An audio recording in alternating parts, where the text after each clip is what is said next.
Friends, हम लोग RPSC school lecturer English की प्रिपरेशन कर रहे थे। जैसा कि आप देख सकते हैं कि यहाँ पे पेपर 2 का जो पार्ट 2 है ग्रेजुएशन लेवल वाला, आप सिलेबस में देखेंगे तो आपको क्लियर हो जाएगा कि उसका एक पार्ट है पोइट्री। और पोइट्री में जो है वो 8 पोइट्स दिए हुए हैं, जिनको शुरू के 4 को हमने डिस्कस कर लिया था एक वीडियो में, पहले वाले वीडियो में, जिसको आप हमारे यूट्यूब चैनल पे देख सकते हैं। और सेकंड है ये हमारा बाकी के बचे हुए 4 और जो पोएट हैं, जैसे जॉन किट्स हैं, रॉबर्ट ब्राउनिंग है, उनकी माय लास्ट डिस्टेज जो कंपोजिशन है वो है। इंडियन राइटर है, Indian poet NAC magical, night of the scorpion के साथ हैं वो। और 8th है कमला दास, डांस ऑफ द यूनिचस। तो ये आप जो हमारा आरपीएससी स्कूल लेक्चरर है, राजस्थान का स्कूल लेक्चरर है, उसके सिलेबस में है ये। और पार्ट 2 है ये ग्रेजुएशन लेवल वाला, उसके पोएट्री सेक्शन से लिया है। तो शुरू के 4 डिस्कस करने के बाद हम लोग बाकी के 4 को और डिस्कस करने जा रहे हैं। तो देखिए, हमारा 5th है जॉन किट्स, और उनकी कंपोजिशन है ode on a gracious earn. आपने ज़रूर पढ़ा होगा इसको। जॉन किट्स जो है वो रोमांटिक पोएट हैं, जैसा कि इसकी पहली लाइन हमें बता रही है। He was an English poet and he is regarded as the romantic poet of second generation. आपको याद होगा, there were 2 generation poet in romantic age, first age और सेकंड एज। सेकंड एज में जॉन किट्स को include किया गया था with Shelley and Lord Byron. He was born in Moorgate London, and he was also a medical student at Guy's Hospital. He wrote his first poem, An Imitation of Spencer, in 1914. Important है ये, अब उनकी पहली poem जो है वो पूछी जा सकती है। तो एन इमिटेशन ऑफ स्पेंसर ये 1814 में उन्होंने लिखी थी। ही वॉज इंस्पायर्ड बाई लेई हंट एंड बैरन। दोनों से बहुत ज़्यादा प्रभावित है ये, लेई हंट और बैरन से। In 1816, Leigh Hunt agreed to publish his sonnet Solitude in his magazine The Examiner. लेई हंट जो है 1816 में इस बात पे एग्री होते हैं कि उनकी खुद की पब्लिश होने वाली मैगजीन द एग्जामिनर में जॉन किट्स की जो सोनेट है solitude, sonnet it means the poem of 14 line, sonnet solitude को वो पब्लिश करने के लिए एग्री हो जाते हैं। His friend Charles Cowden Clarke describe this day of publication of poetry as a red letter day. जिस दिन ये पब्लिश हुई थी, तो उनके एक दोस्त थे चार्ल्स काउडर क्लार्क, उन्होंने इस पब्लिकेशन वाले दिन को रेड लेटर डे के नाम से बताया है, या उसको पॉइंट आउट किया है। नेक्स्ट है हमारा, all the works of Keats were mostly written and published during the last 5 years of his life. शुरुआती दिनों में उनकी कोई भी कंपोजिशन पब्लिश नहीं हुई थी। बताया गया है कि लास्ट के जो 5 साल थे उनके जीवन के, उन्हीं में सारे कंपोजिशंस को पब्लिश पब्लिश करवाया गया था। नेक्स्ट है, the three young poet is collaborative work of Shelley, Keats and Reynolds. Remember the important point, three young poet is a composition which was collaborative. Collaborative means the combiningly published, किसके द्वारा हुई थी ये? शैली के साथ, शैली, किट्स और रेनोल्ड ने एक साथ इसको पब्लिश करवाया था। 10th है हमारा, on his first looking at a Chapman's Homer is sonnet by Keats. ये इन्हीं की सोनेट है एक, on first looking at Chapman's Homer, and altogether he wrote 64 sonnet. लगभग अपने जीवन काल में उन्होंने 64 सोनेट्स लिखी हैं। नेक्स्ट है, John Keats is reputed for his Hellenic spirit. ये बहुत बार पूछा जाता है कि which poet is known for his Hellenic spirit. Hellenic spirit जो है वो इनका स्टाइल है, पोएट्री का स्टाइल है। तो ये जॉन किट्स से जुड़ा हुआ वर्ड है, इसको आप जरूर याद रखेंगे। Hellenic spirit it means John Keats. ये एक इनकी इंपॉर्टेंट लाइन है जो ग्रेशियस अर्न से ही ली हुई है, बहुत बार क्वेश्चन में पूछी जाती है, रोमांटिक पोएट्री से पूछी जाती है। Beauty is truth, truth beauty, कहाँ से ली गई है ये लाइन?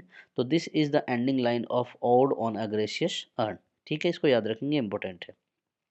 हिज टॉम्बस्टोन रीड्स, जहाँ उनको दफनाया गया था वहाँ पे उस पत्थर पे क्या छपा हुआ है? Here lies one whose name was writ in the water. कौन है? यहाँ पे वो व्यक्ति लेटा हुआ है जिसका नाम पानी पर लिखा हुआ है। इसको आप याद रख लेंगे।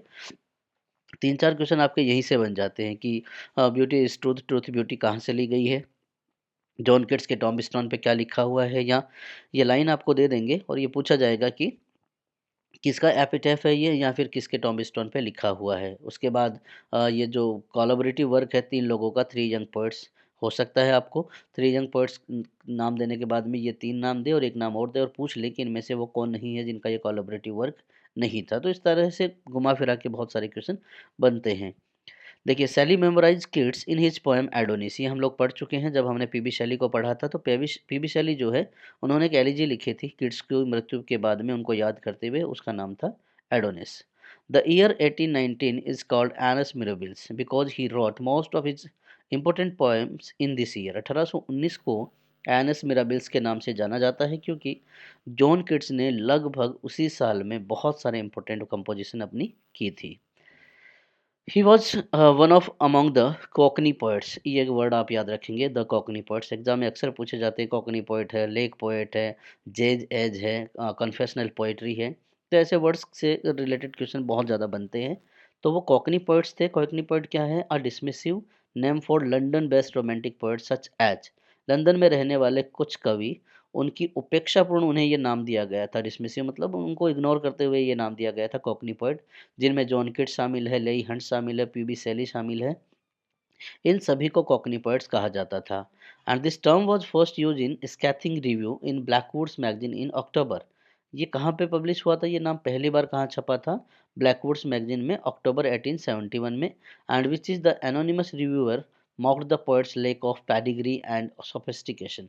और एक एनोनिमस का मतलब एक अनजान रिव्यू देने वाले ने अपने क्या बोल सकते हैं उसको, अपने व्यूज प्रकट करने वाले ने उनका मजाक उड़ाते हुए ये नाम दिया था.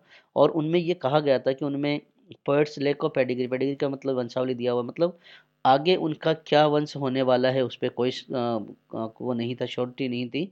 और साथ ही साथ उनमें जो है सोफिस्टिकेशन मतलब आर्टिफिशियलिटी की कमी थी. वो जो दिखाना चाहते थे वो एक्चुअल में वैसे नहीं थे. तो ये हमारे द कोकनी पोएट्स की डेफिनेशन थी और इसमें तीन नाम है, जॉन किट्स, लाई हंट और पीबी शैली. चलिए, उन्होंने कंपोजिशन जो लिखी है ode on a gracious urn, ये हमारे आरपीएससी स्कूल लेक्चरर के सिलेबस में है, पोएट्री वाले सेक्शन में.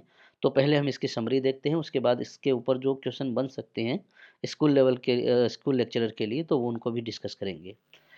फर्स्ट है हमारा, first ode on a gracious urn was written by the influential English poet John Keats in 1819. ये ज़्यादा इसमें कंफ्यूज नहीं होना है, वेरी इट्स वेरी क्लियर कि ode on Grecian urn was simply written by John Keats in 1819. It is complex mysterious poem with disarmingly simple setup. बहुत simple तरीके से इसको लिखा गया है, थोड़ी सी उलझी हुई और थोड़ी सी रहस्यमयी है. क्यों है वो? An undefined speaker looks at the grecian urn. एक ग्रेशियस अर्न का मतलब है यहाँ पे कलश है. एक ग्रेशियस अर्न वहाँ पे रहता है जिसको सजा के रखा हुआ होता है, डेकोरेटेड होता है वो. और स्पीकर जो होता है उसे जब देखता है तो बड़ा कंफ्यूज हो जाता है. इसमें आगे लिखा हुआ है, they were decorated with evocative images of rustic and rural life in the ancient Greece. यूनान के प्राचीन काल के जो रूरल लाइफ है या उसकी जो बहुत उलझी हुई ज़िंदगी है, उन सभी को याद दिलाने वाले डेकोरेशन से उसको सजाया हुआ था. These scenes fascinate, mystify and excite the speaker in equal major. और ये सभी दृश्य देख के कवि जो होता है या जो स्पीकर होता है पोएम का, वो बहुत ज़्यादा आकर्षित होता है, थोड़ा सा सोचने पे मजबूर हो जाता है, फिर एक्साइटेड होता है. They seems to have captured life in its fullness yet are frozen in time. यानी अभी भी इस रुके हुए समय में उनको ऐसा लगता है कि उस जिंदगी को वो दोबारा जी रहे हैं.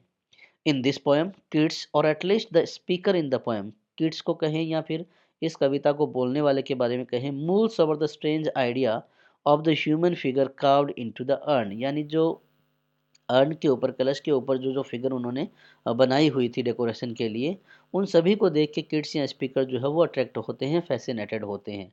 They are paradoxical figure. Paradoxical it means traditional है, वो रूढ़िवादी हैं. Free from the constant and influence of time at the same time. उसी समय जब उसे देखा जा रहा था तो ऐसा लगता है कि वो किसी प्रतिबंधित समय की आकृतियाँ उस पर बनाई हुई थी. Imprison in an exact moment. और उसी समय में ऐसा लगता है कि जैसे स्पीकर को उन आकृतियों ने कैद कर लिया है, सम्मोहित कर लिया है. Ode on a grecian urn represent three attempts to engaging them with the urn and its sense. Grecian urn में तीन बार प्रयास किए गए थे उस सीन के साथ कलश को और पोएट या स्पीकर को बांधने के, एक साथ सम्मोहित करने के. Across the strangers Keats tries to wonder about who the figures are, what they are doing, and what they represent, and what the underlying meaning of their images might be. जब John Keats उन आकृतियों को देखते हैं या speaker उनको देखते हैं तो वो कंफ्यूज होते हैं कि वो ये क्या कर रहे हैं, किस प्रकार की वो आकृतियाँ वो क्या रिप्रेजेंट करती हैं, और आखिर उनके पीछे छुपे हुए मीनिंग का क्या अर्थ है. But by the end of the poem he realise that entire process of questioning is fairly redundant, it means बाद में फाइनल उन्हें रियलाइज होता है कि beauty is truth, truth beauty, यानी जितनी चीज़ों को वो देख रहे हैं अगर उन पे वो प्रश्नवाचक लगाते हैं, क्वेश्चन लगाते हैं या उनसे पूछताछ करते हैं तो वो सब यूजलेस है, किसी प्रकार का कोई फ़ायदा नहीं है। तो ये कलश की और कवि की संस्मरण की कहानी है, पोएम है, जिसमें वो यूनानी जो कलश होता है डेकोरेटेड, उसके बारे में वो देखते हैं और उसको वो पुराने जीवन को या रस्टिक लाइफ को या रूरल लाइफ को वो मेमोराइज करते हैं। फ्रेंड्स, आगे हैं कुछ हमारे इंपॉर्टेंट एमसीक्यूज जो पॉसिबल है, पॉसिबिलिटी है कि स्कूल लेक्चरर के एग्जाम में आने की पूरी संभावना है, आते हैं। देखिए, फर्स्ट है, what does the speaker refer to the the urn to, किसके साथ अर्न को उसने रिफर किया है? तो it is unravished bride of quietness, बिल्कुल ऐसा लगता है कि जैसे कोई शांत दुल्हन जैसी प्रकृति उसकी हो। What does the citadel mean in the context of poem, poem में सिटाडिल का क्या मतलब है? तो fortress occupied by the soldiers, क्या है? सैनिकों के द्वारा किया हुआ है वो, कब्जा किया हुआ कोई किला है जिस पे उन्होंने कब्जा कर लिया, तो citadel it means. The overall tone of this poem can best be described as, क्या है इसका पोएम का टोन? तो इमोशनल है ये। What the author's feeling towards the earn, क्या महसूस करते हैं कवि अर्न को देखने के बाद में? The author is sad that event in the urn aren't going anywhere at all, and that no one knows how the events begin. कवि बहुत दुखी है ये जान के कि जो कुछ इसमें हो रहा है, अर्न को लेके इवेंट्स हो रहे हैं, उनको कोई नहीं जानता और ये भी नहीं जानता कि ये इवेंट जो है वो कहाँ से शुरू होते हैं। Why does the speaker praise the earn's immortality so much? Earn की इमोर्टेलिटी को कवि जो है क्यों इतना प्रशंसा करता है? He praises it because it has everlasting beauty and it's only need to know its own beauty to contribute a purpose of life.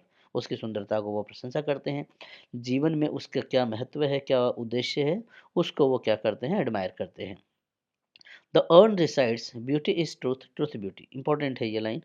तो जो कलश है वो इस लाइन को रिसाइट करता है, तो इसका क्या अर्थ, किसको रिसाइट करता है ये?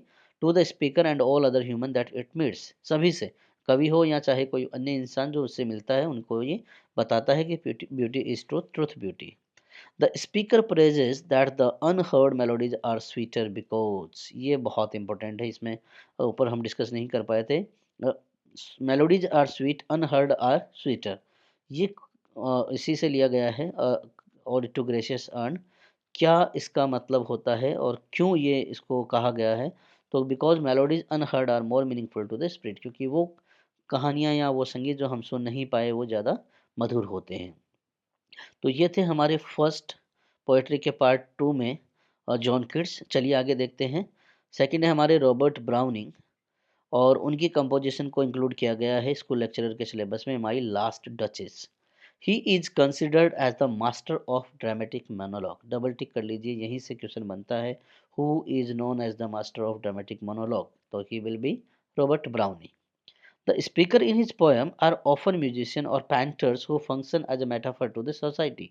इनकी कंपोजिशन में, इनकी पोएम्स में ज़्यादातर म्यूजिशियन या पेंटर होते हैं जो समाज में एक रूपक की तरह से काम करते हैं। उनकी शादी जो है एलिजाबेथ बैरेट ब्राउनिंग से होती है 1846 में। And the famous phrase is God's in his heaven all right with the world, ये कॉन्ट्रास्ट विद थॉमस, ये इनका फेमस कोटेशन है, God in his heaven all rights with the world. Hard is, God is not his, God is not in his heaven, all is wrong with the world. उनको वापस contrast उसको reply करते हुए Thomas Hardy ने कहा था कि God is not in his heaven, all is wrong with the world. The test of the डी उर्बिलिस में ये उन्होंने कंपोज किया था, और ऊपर वाली जो लाइन थी वो पीपा पैसेज में लिखा हुआ है। The ring and the book was written in 1868। Book का नाम, ये कंपोजिशन का नाम है the ring and the book, ये 1868 में लिखी गई थी।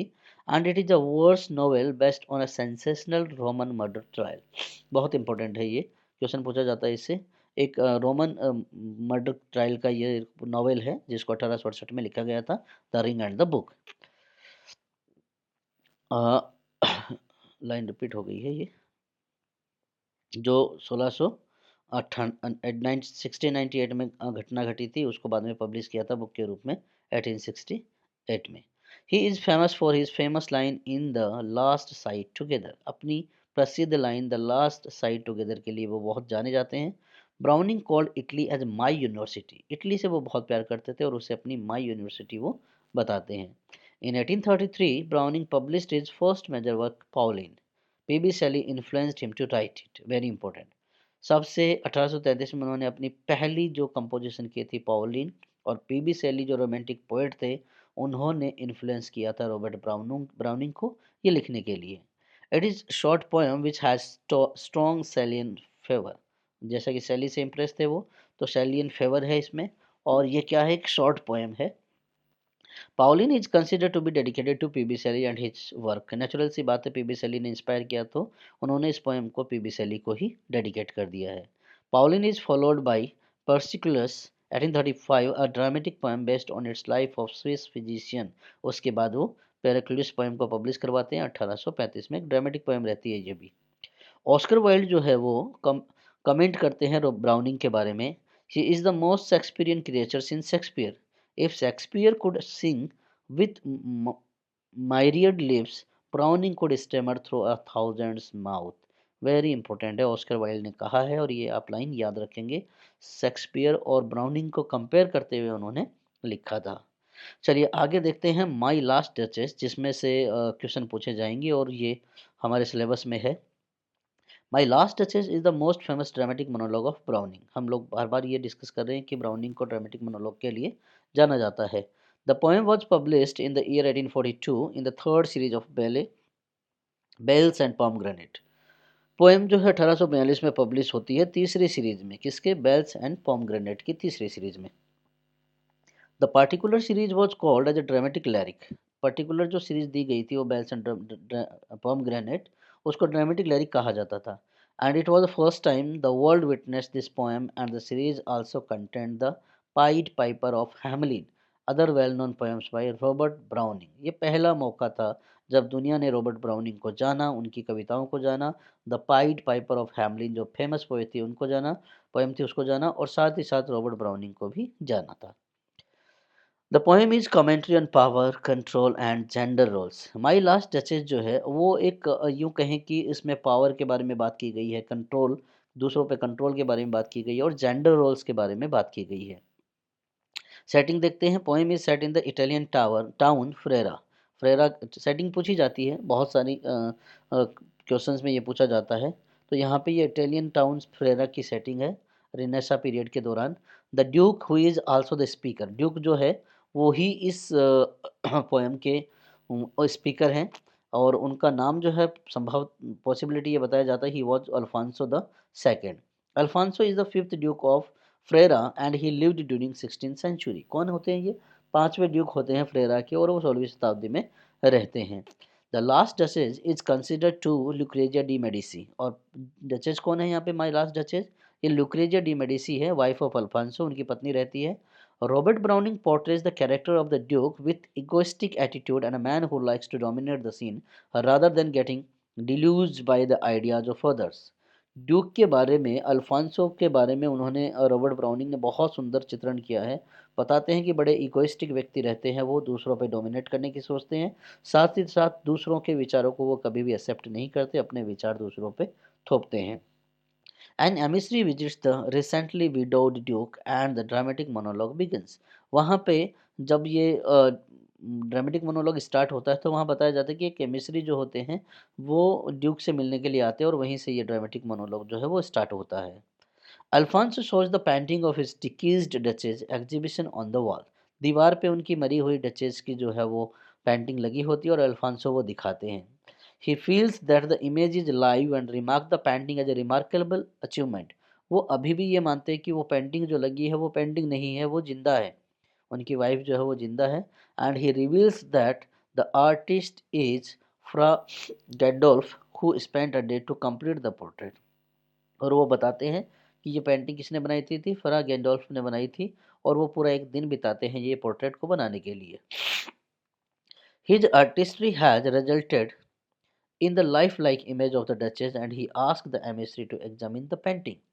क्या होता है, वो पूछते हैं मिस्री से कि बताओ जो पेंटिंग जो मैंने लगाई हुई है, जो पेंटिंग यहाँ पे बनी हुई है, वो आपको कैसी लगी? दिखने में सजीव है, दिखने में अलाइव है, लेकिन वो एक्चुअल में क्या है, एक पेंटिंग ही है। The Duke acknowledged that whenever strangers look at the painting, they want to ask how the artist was able to achieve such depth in emotion. वो ये भी बताते हैं ड्यूक कि जब भी कोई इस पेंटिंग को देखता है तो हर कोई ये सोचता है कि आर्टिस्ट जो है इस पेंटिंग की गहराई में इतना कैसे गया.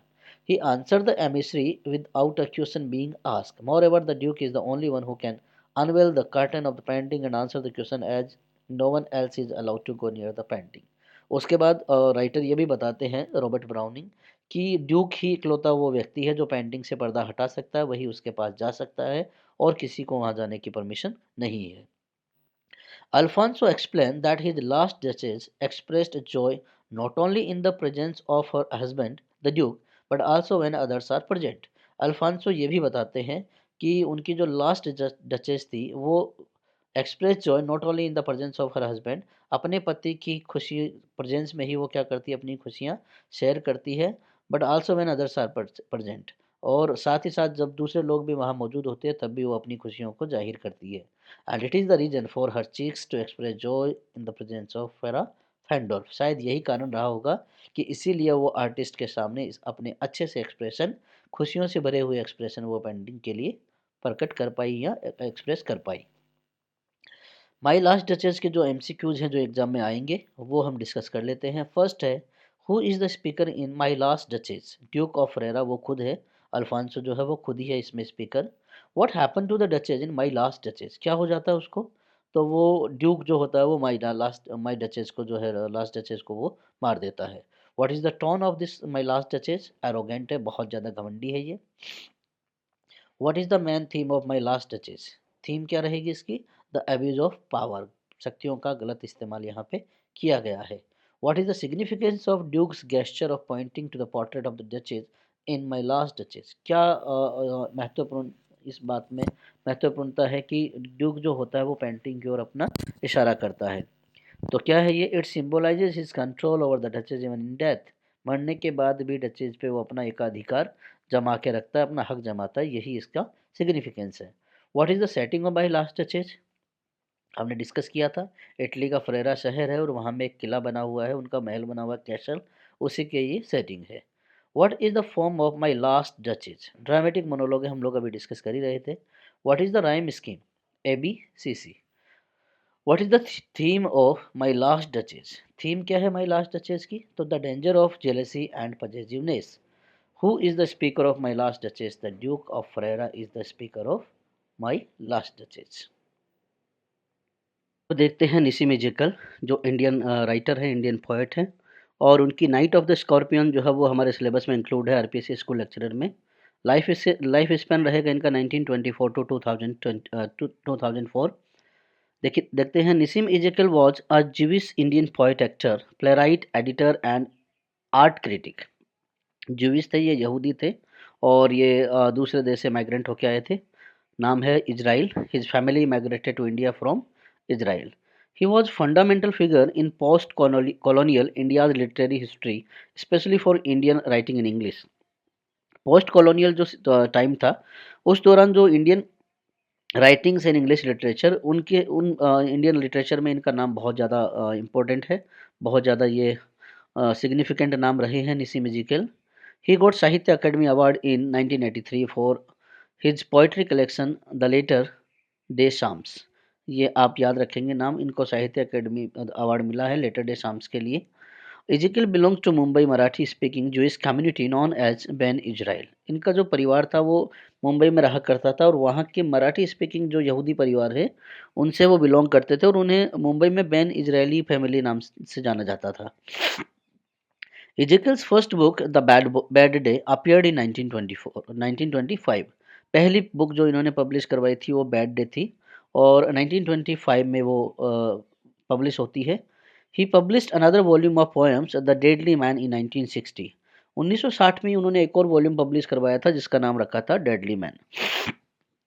देखिए, ही को फाउंडेड द लिटरेरी मंथली जंपो इन 1961. इन्होंने एक अपना लिटरेरी मैगजीन पब्लिश करवाया था, मंथली जो था उसका नाम जंपो था और 1961 से स्टार्ट हुआ था. He became art critic of the names of India and edited poetry India. कुछ मैगजीन्स थी जिनमें वो अपना क्रिटिकल आर्टिकल्स जो थे, वो क्रिटिक आर्टिकल जो लिखते थे वो नेम्स ऑफ इंडिया और पोएट्री इंडिया नाम से थे। The exact name his fifth book of poetry was published इन 1965। इससे बहुत ज़्यादा क्वेश्चन पूछे जाते हैं। डायरेक्टली ये पूछ लिया जाता है who is the writer of the exact man, तो आंसर विल बी निसिम इजेकल।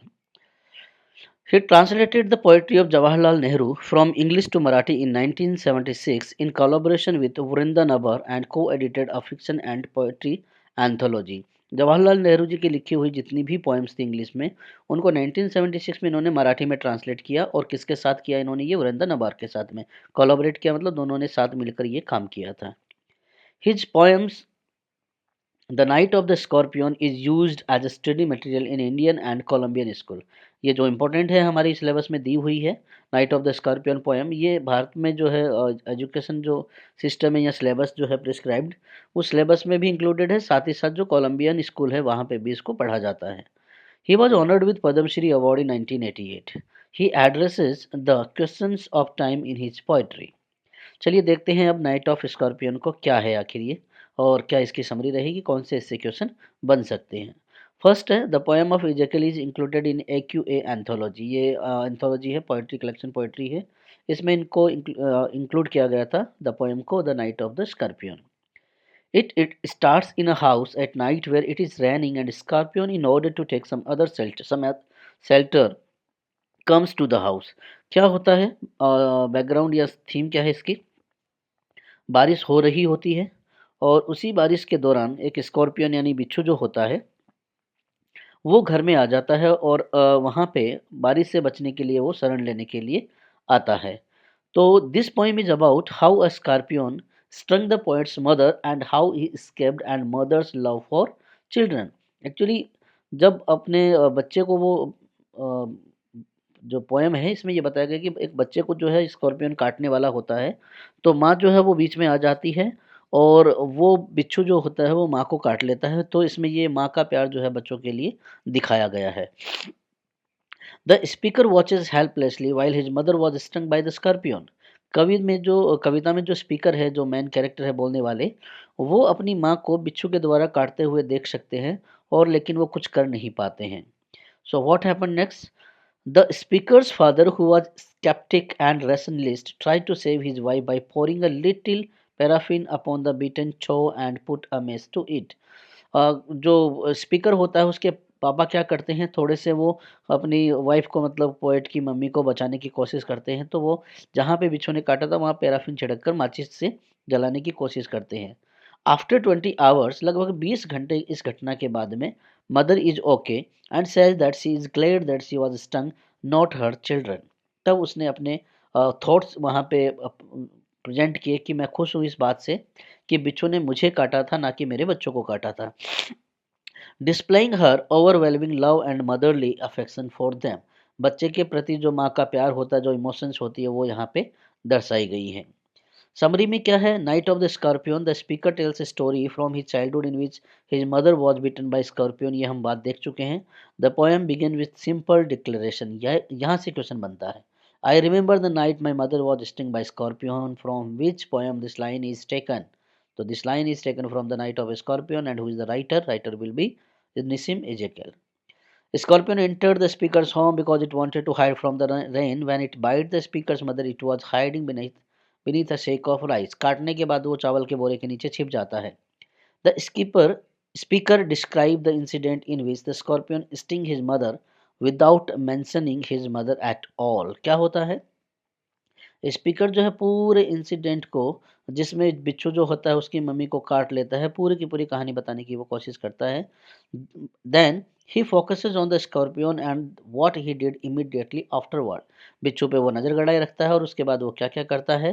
Parting with his poison flesh और diabolic tail in the dark room, he risk the rain again rather than the stick around and look at the scene he had caused, the scorpion ran back outdoors।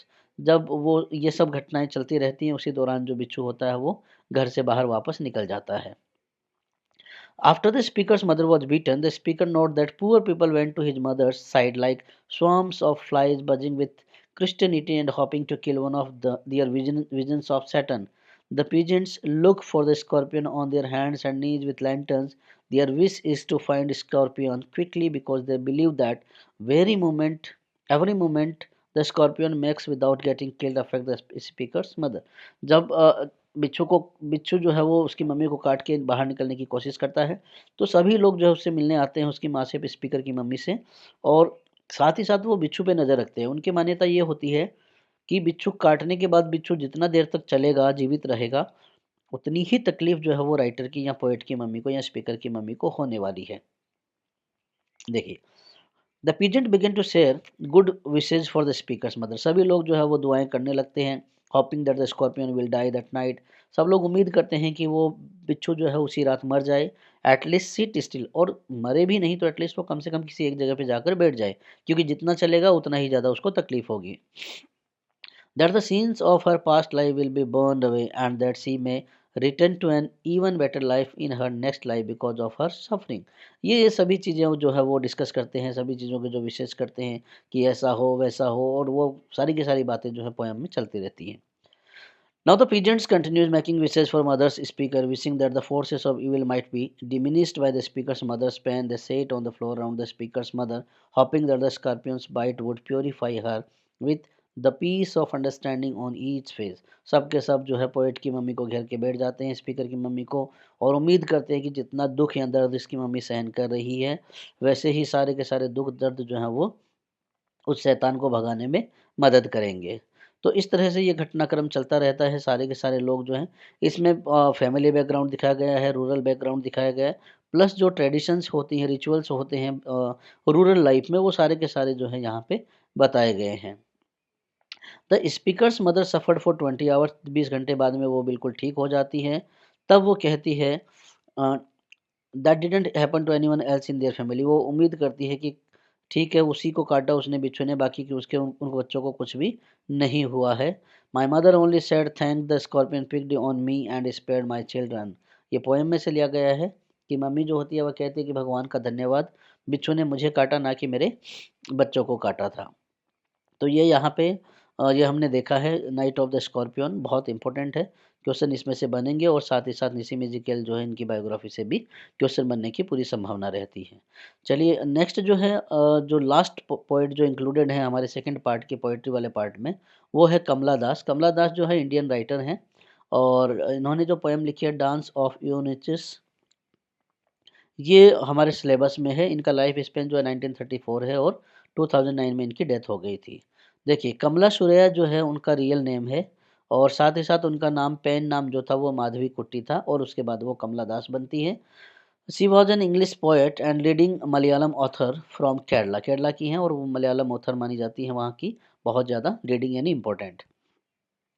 An introduction is a poem by Das, which has famous line, I am an Indian, very brown, born in Malabar, I speak 3 languages, write in 2 and I dream in 1। ये बहुत important है, आप इसको बिल्कुल double tick कर लीजिए। पूछा जाता है एग्जाम में ये कि कौन से पोएट ने या पोएटेस ने कहा है कि I am very Indian in very brown, born in Malabar, speak 3 language, right in 2 and dream इन 1। ये इन्होंने अपनी इंट्रोडक्शन पोएम में लिखा है, तो आंसर क्या होगा? Kamala Das. Her first book of poetry summer in Calcutta, ये इनकी पहली बुक थी पोइट्री की। It was breath of fresh air in Indian English poetry, इसे fresh air in English poetry में माना जाता है।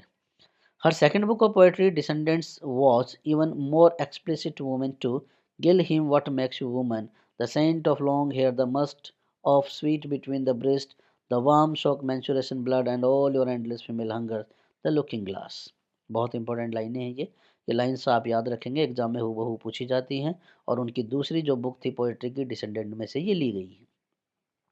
नेक्स्ट है at the age of 42 she published a daring autobiography my story. उन्होंने अपनी बायोग्राफी पब्लिश करवाई थी जिसका नाम था माई स्टोरी। बहुत ज़्यादा डेयरिंग थी ये।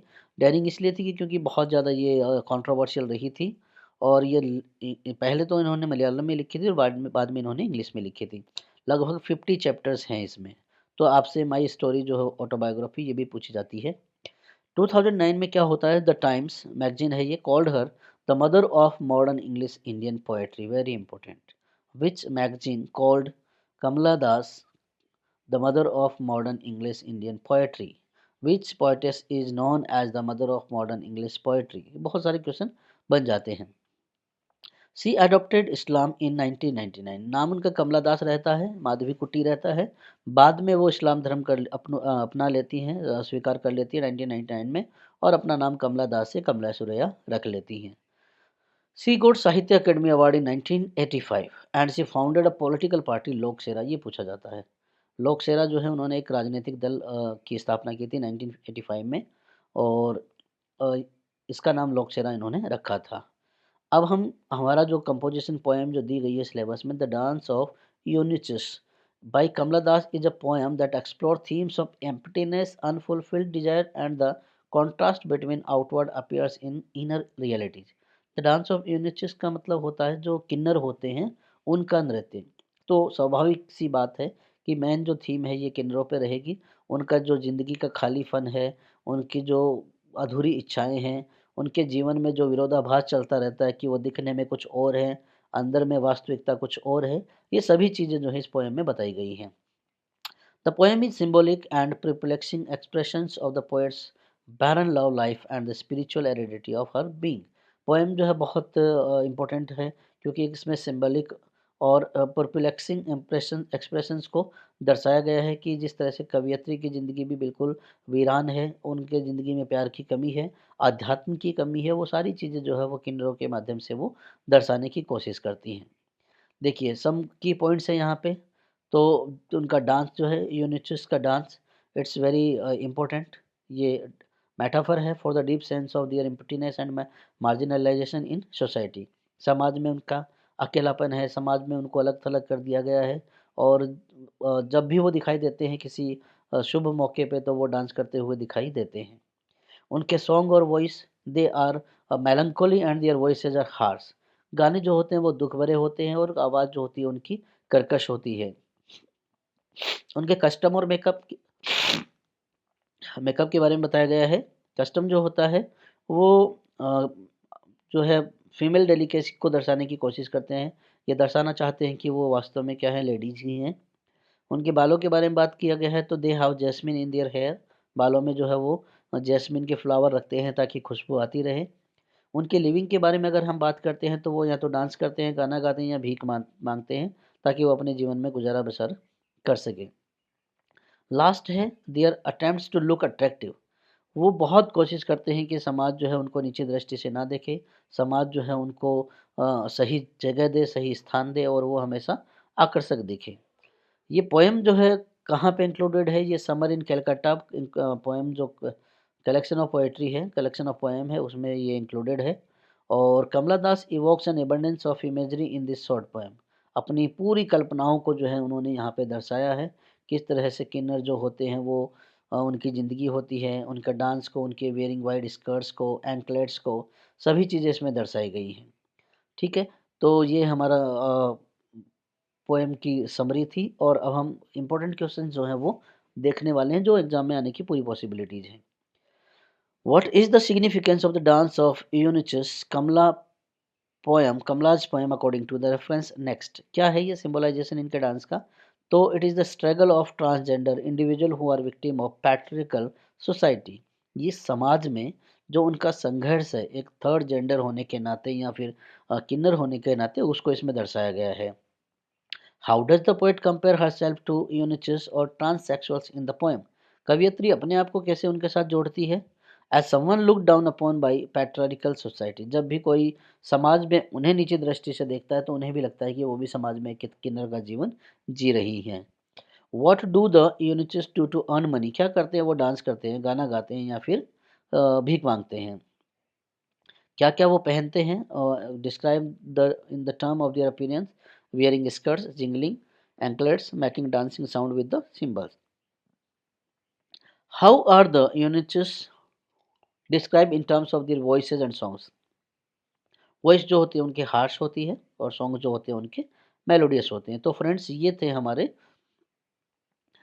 स्कूल लेक्चरर जो राजस्थान लोक सेवा आयोग के पेपर सेकंड में, यानी आपके सब्जेक्ट का जो पेपर रहेगा उसके पार्ट वन में ग्रामर है, पार्ट टू में देखिए आपका ग्रेजुएशन लेवल की पोइट्री थी, और उस पोइट्री में जो इम्पोर्टेंट 8 पॉइंट्स हैं वो इंक्लूडेड थे। तो 4 हमने एक पहले वाले वीडियो में डिस्कस कर लिए थे, जिसको आप हमारे चैनल पे देख सकते हैं। प्लेलिस्ट में दिया हुआ है आरपीएससी के नाम से। और बाकी के जो 8 थे वो हमने यहाँ पे डिस्कस किए हैं। तो उम्मीद करते हैं कि आपकी प्रिपरेशन को बहुत ज़्यादा मजबूती मिलेगी and you will be got selected in your exam और इन योर कंपटीशन। और अधिक तैयारी के लिए, अधिक प्रिपरेशन के लिए हमारे इस चैनल से जुड़े रहें। दूसरों को भी शेयर करें ताकि उनको भी बेनिफिट मिल सके। और इसको आप सब्सक्राइब करें, दूसरों के साथ शेयर करें। Thank you.